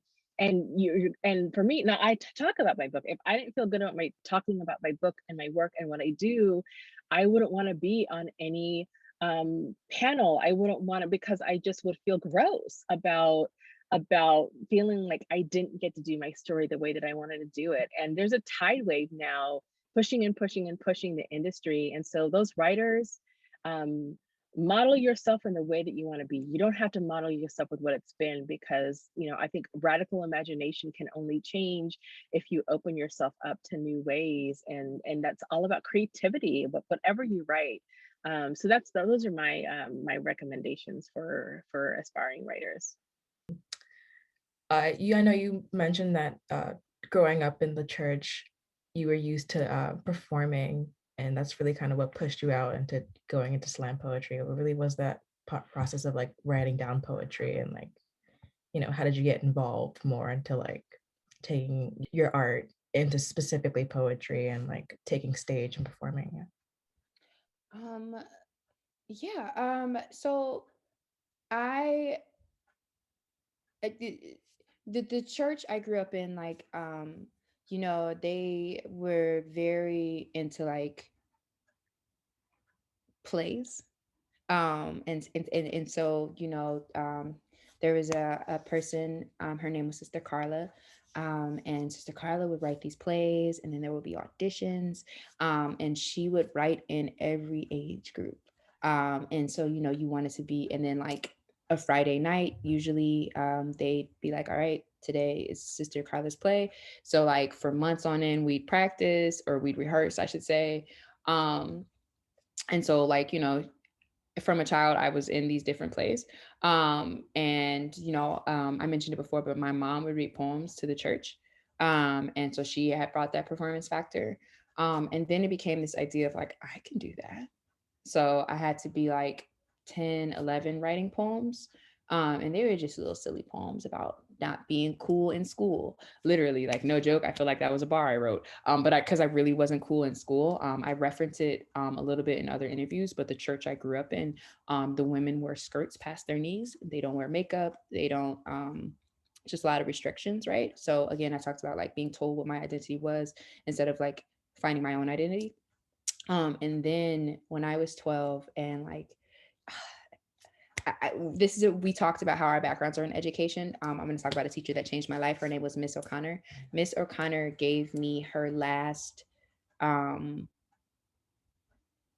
say like May, June of end of 6th grade. She gave me time to read my poems to the class. And as a teacher, I know she was obviously filling time, blah, blah, blah. I don't care. She still gave me that space. And that I demolished that. Like I got up and I like really had a call and response one. And like the kids, like, you know, I like had a few friends, but I was so visibly uncool, right? And when I say visibly uncool, like who wants to hang with the girl that like wears skirts in the winter, right? But I used my visibly uncoolness, and I have a hell of a personality, bro. Like I am bubbly, I'm funny, I'm hilarious. And in that was my first set ever, was in 6th grade, Mr. Connor's class. That stuck with me, and that obviously pushed me for education for some years. That stuck with me, that obviously pushed me to slam and poetry and performance. So those key moments of like plays in the church and Miss O'Connor's 6th grade class are two pivotal moments that like have me where I am right now. I will 100% say that. So while This Is My America is your first novel, you've held a lot of leadership positions in social justice organizations for years. So what inspired you to express your activism through young adult fiction? I think it came to a place where as I was getting older and taking on like more leadership roles in my like university administration stuff, I was involved in community organizations that were actually helping young people become leaders and involved. And so it was less about my own strategy, and it was more about encouraging and supporting young people to come up with ways of how they want to engage. And that had been my form of like engagement that really changed from before. It was like all about my opinions. And I kind of just I like to develop I like to give a space for young people to do amazing things because I believe in them, because people believed in me and poured in me when I was younger. But I found like when it was like right around 2015, a lot of my students were involved in the Black Lives Matter movement, and were pushing for a lot of things on my campus for change. And I was sort of in this strange like leadership role where I didn't have a lot of control over some of the things that they wanted to change. And I'm employed by the institution, and I felt like there was all these barriers. I also felt like there were all these battles that were going on that were so specific to my university. And to me, the issues are much broader, they're bigger, they're more systemic, and I wanted to do something. And at the time I was writing, and so I was really inspired to sort of take the elements that I felt a lot of the conversations that we're having, at least on my campus and with young people, was just specifically about understanding police brutality and trying to resolve that. And I understood those issues as that only being a slice, but there being something much more systemic, stemming from slavery and just evolving over time. And I wanted to tell a story that helped expand that, and tell a story that where I felt like media was very focused on the issues as bodies, and I say bodies of Black bodies rather than human beings who have been harmed perpetually over time and systemically. And I wanted to tell stories so that people could empathize, like what I think reading does. It helps you empathize from whether it's a similar experience or not a similar experience. And so that was really where my sort of switch came of like learning about writing, wanting to use my voice, wanting something independently for myself that no one was controlling me. I didn't have a boss. I didn't have a boss's boss's boss. I didn't have, I didn't have to try to like work with students who are coming from a really different perspective, I could just be me and tell the story that I wanted to tell. And I see that as nice, as the space that I really like to be in, and being able to engage with people around my work and inspire young people to think about, again, I really like the term radical imagination, because I think that's where change happens, and hoping that my book helps launch that, so that students, whether or not they care about the particular issues that I write about, that it might spark something in them about changing something, which is really what I feel like it's my sort of own form of activism, is writing about things that will spark people's hearts and minds, that then will get them to feel like how they can commit to their community and their society and be a vehicle of change, rather than someone who is just observant to issues. You mentioned that you were teaching in the Chicago public schools for a while. I believe that you were like also competing, right, while also teaching. Could you talk about a little bit about like how that impacted your work? Like while teaching, did it inspire some of your works? Anything about that? Yeah, I have some poems about my students that I'm not sharing.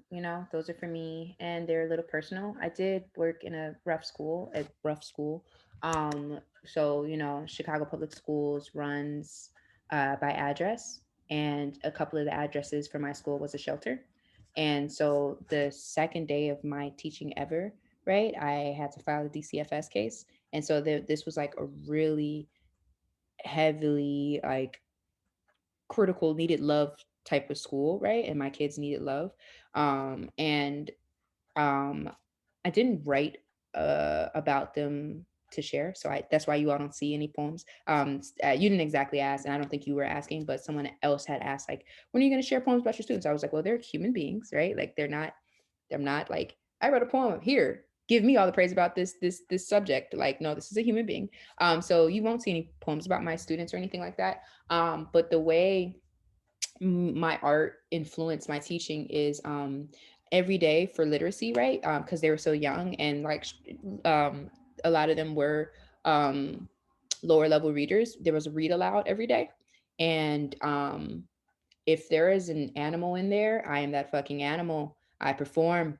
There's a dinosaur, I growl. I figure out, they have to understand that a question mark means at the end of a sentence, your voice goes up, right? So like, just those different things of performance, I'm not reading my read aloud, pointing to it. I'm more like, da da da da da.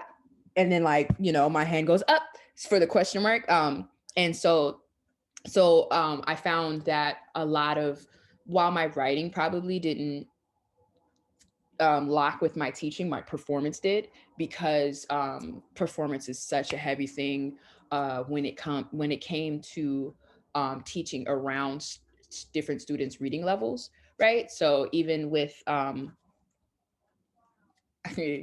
I'm trying to think of many different ways. I had fun with it. At some points, obviously, it was hard, and then I just had fun with it. Like when I was teaching time, I wore a clock, and I was Flavor Flav, and we had like a little song, and we like performed it. And so like I do think that my lack of stage fright on the stage, right, influenced me to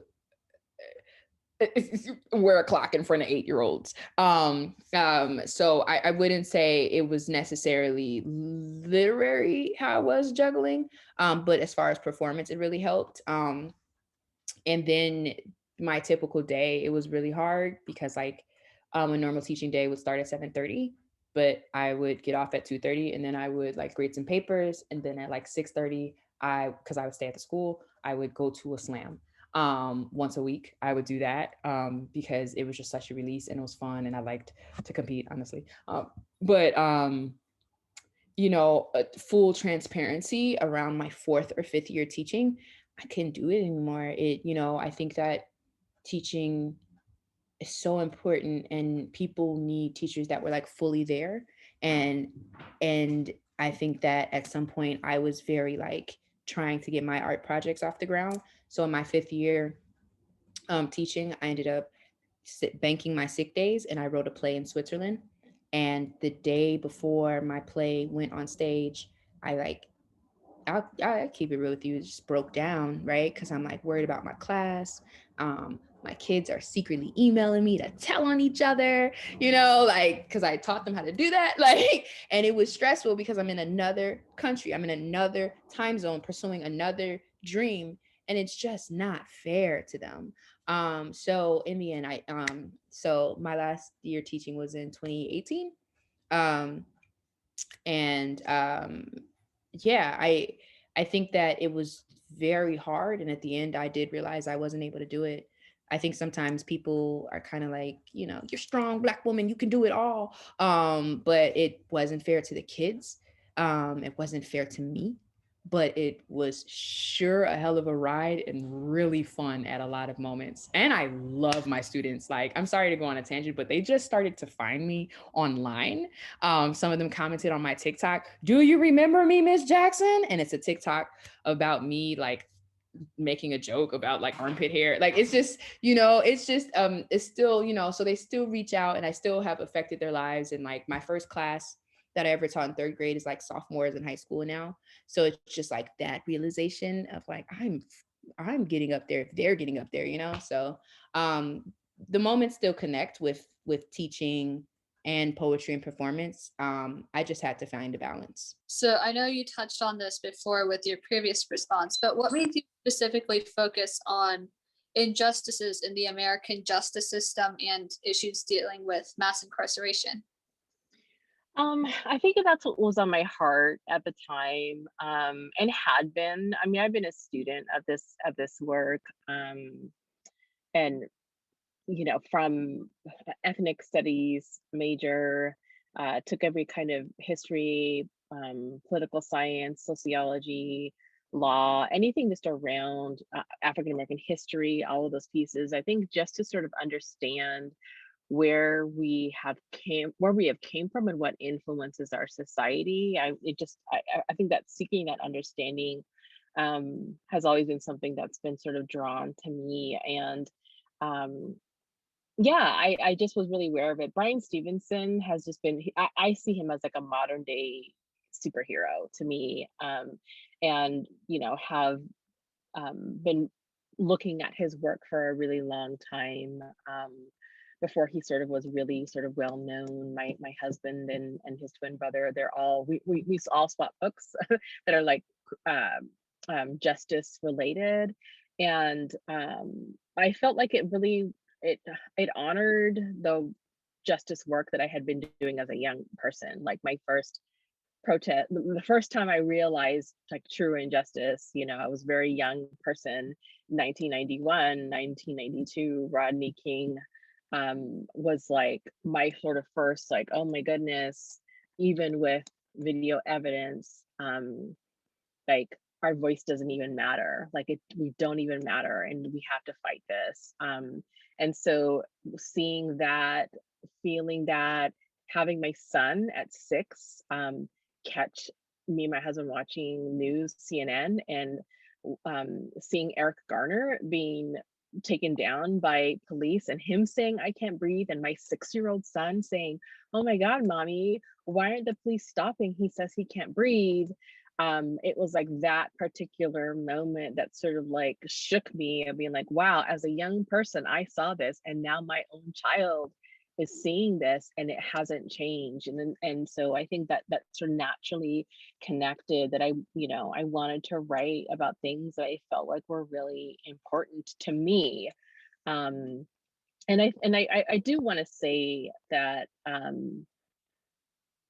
you're, as a writer, your activism, your voice can do a lot of different things. I write things that are natural to me, that I'm passionate about, that I'm drawn to, that are not a stretch for me in terms of the kinds of things that I read and I'm connected to. Other Black writers might want to put absolute joy into the world, and writing about pure joy and love and romance and humor and laughter is how they can also change the world. And I think it's really important to say that. Writing fantasy to imagine what could a world be like, is just, to me, I see as powerful in terms of making a change in the world as much as it is for me to write about contemporary issues that actually are from the past and the present. And so, you know, who I see myself as a writer is I write by inspiration. My inspiration taps me on my shoulder and speaks and whispers to me, and that's where I write from. And I think that every writer should do that, whatever influences you in that way, and to feel good about it, as long as you're not harming, like don't put harmful things into, like, just don't do it. There's enough harmful things in the world. Don't perpetuate certain things, but write from a place of that you are completely passionate about, and it will come true onto the page. Your poetry book, Even the Saints Audition, it's right behind you. It takes the readers through like struggling with depression and anxiety and all these other issues that a lot of us have to face, and like having to deal with that while growing up with the church and being confused of whether or not this is sinful, or, you know, all of these other dilemmas. What would you say, growing up in the church and being around people that are also pretty like religious, did you face any challenges trying to like write all of this and like publish your novel or anything anything like that? Absolutely. I didn't want to say too much. I didn't want to be, I don't really, not, ooh, that almost came out hard. It's not that I don't care about them. I care about my mom and my father. Like they're I don't want to offend them. Anybody else? I don't care, right? Like I kind of go in on a Sunday school teacher, like that was the challenge, to make sure I'm letting people know. And then I do wrap it up in the end with a poem about my mom. My mom went to bat for me in a lot of ways. She would call me her wild child, like, because everybody would be like, oh, Rachel is at it again. She's like, oh yeah, that's my wild child. Like, she has a question about like why this happened in the Bible. Oh, that's my wild child. But like my mom would really hold me down in a lot of these meetings where they were questioning, like, ooh, like I don't even want to get into it fully, but it was if you ever been to a parent teacher conference when you're in trouble, that's what that's what happened in service. That's what would happen in Sunday school with me, because I would ask questions. So yeah, I did feel nervous sharing it. And then I realized they weren't gonna read it. It's sacrilegious. Like, they're not gonna read it. No, you know, like even the word, like even suggesting that saints have to audition was so offensive to some people that they don't even address it. So once I realized that there was no way they were going to read it anyway, it was just so freeing, because I did not write it for them. I wrote it for the church babies. I wrote it for the confused, depressed, queer girls growing up in a church that tells them that they're going to die. Like, and I don't say that lightly. I have reconnected with a lot of us that grew up in the church, a lot of the women, and we talk about these moments where we legit were told we were going to die. And I do not mean that lightly. I 100% mean, in Sunday school, if you did something or you asked the wrong question, and it would be suggested like, well, if you went out and you got hit by a car, you would go to hell.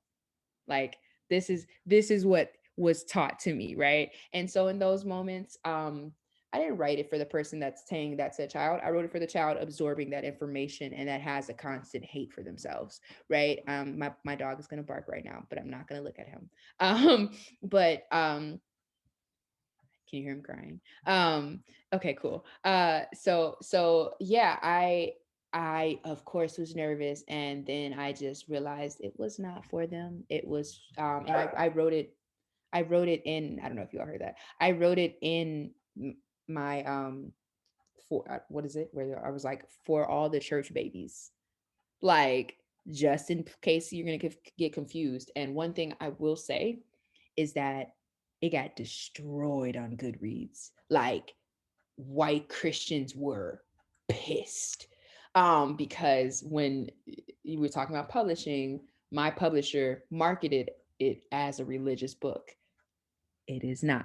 You have read it. It is not, your face just went, oh, like, and you know, maybe the first 2 months of my book being out, I was so sad because I was like, man, like people don't like my book. And again, I had to remind myself, I didn't write them for them, you know. Someone just recently put out, and then I'll end here. I'm sorry, I'm looking at you all the time, and I want to make sure I respect it. I just recently got tagged in a post that someone wrote, as a person who struggles with addiction in a Pentecostal church, this book resonated with me. And I was like, out of the thousands of people that may not have liked my book, I wrote that for you. Like, that was why I wrote the book. I literally talk about addiction in my book. And I can tell when people haven't read my book, when they're like, this is a religious book, right? Versus you, right? Where you're like, this book is about struggling with depression, anxiety, addiction, you know? So, once I released that the people who won't like my book, it's not for them, that's when I was able to love what I wrote.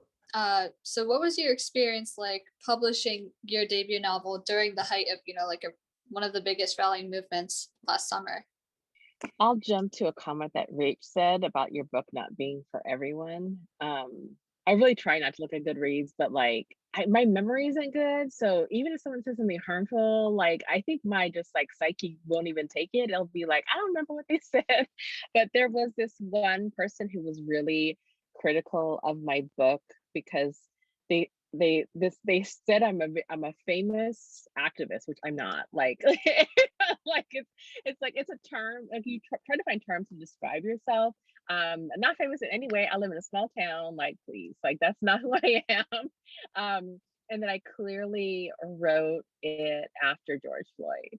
And anyone who, and this is someone who actually works in a bookstore, anyone who knows the industry, like it would be impossible to have written a book, like it just would have been impossible. And the fact that my book actually doesn't actually deal with specifically police brutality. It's about like the criminal justice system and wrongful incarceration. And there are incidents and interactions with the police, but it actually, you know, like there's some backstory there, but that's actually not what my story is about.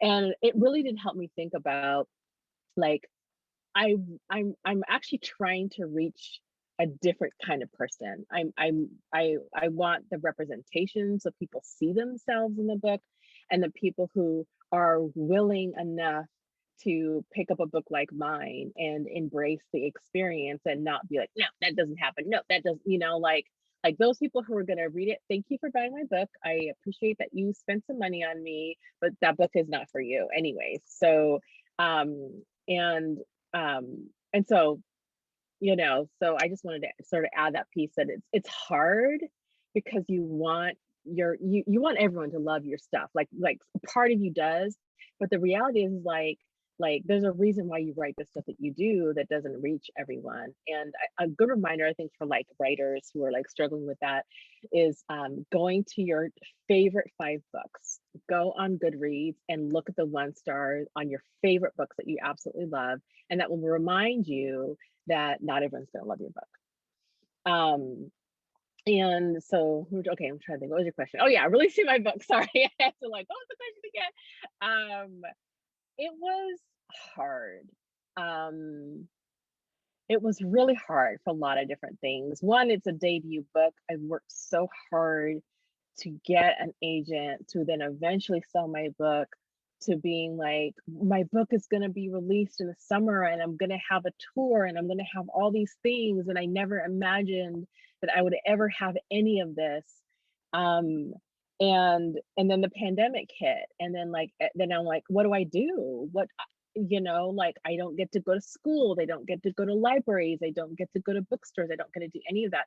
And so that there was like a few months of that, like that experience. And then when you know, the country really started awakening again, but more broadly, and talking about these issues, part of me was like, I felt like the universe had already been telling me to write the book that I was writing, and writing it in a particular way. So I already felt like I called my ancestors.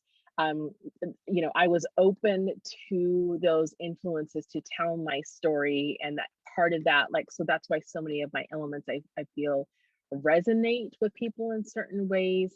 The other part is that I wanted to tell my story so that it was timeless, because I felt like it would always be timely, whether it was written in 1980 or it was written in 2030. I feel like that story still is very modern, I guess you could say. And so part of me, I sort of like try to help give me sort of the strength that I needed of like, I have been on this path of justice for a very long time. I am well posed to talk about these issues, and because I'm an educator and I'm around a lot of young people, and I know the work that's been done around that, so I am supposed to be here. I know that I can be strong and talk about these issues in a way that I'm still not harmed, because the whole experience was harmful.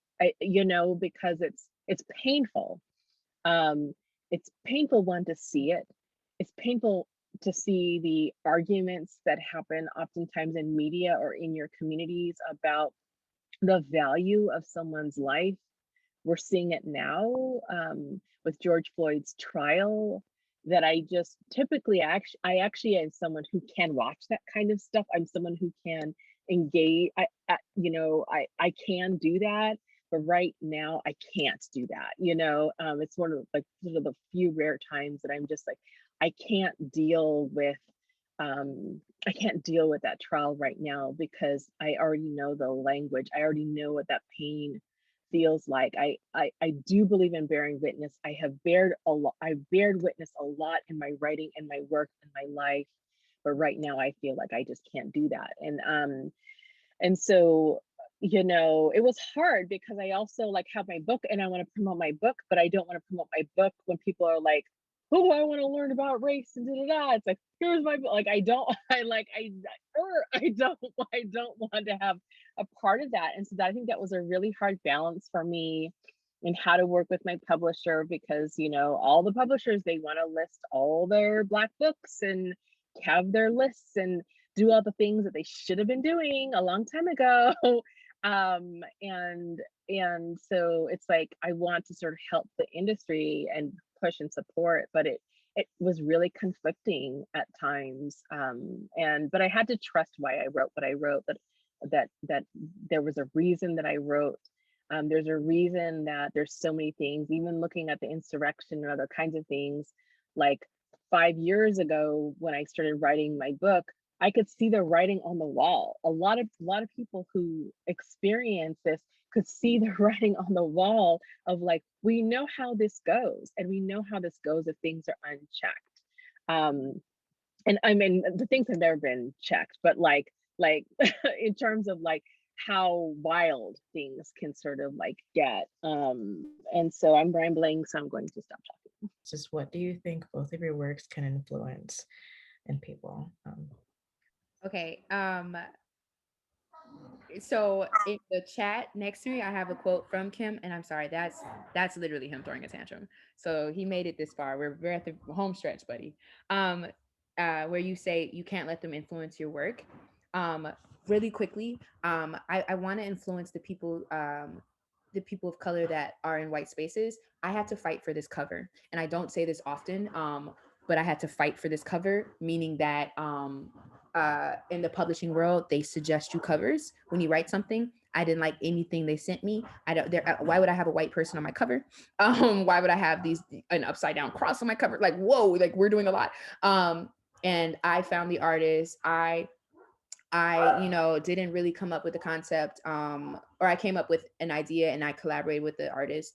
I hope that I influence the people of color, the writers who don't know much about the publishing world, or who don't know much about putting their work out there, to speak up for themselves regardless, because there will be moments where a white man will try to make you feel like you are crazy or that you are asking for too much. And the truth is you are not.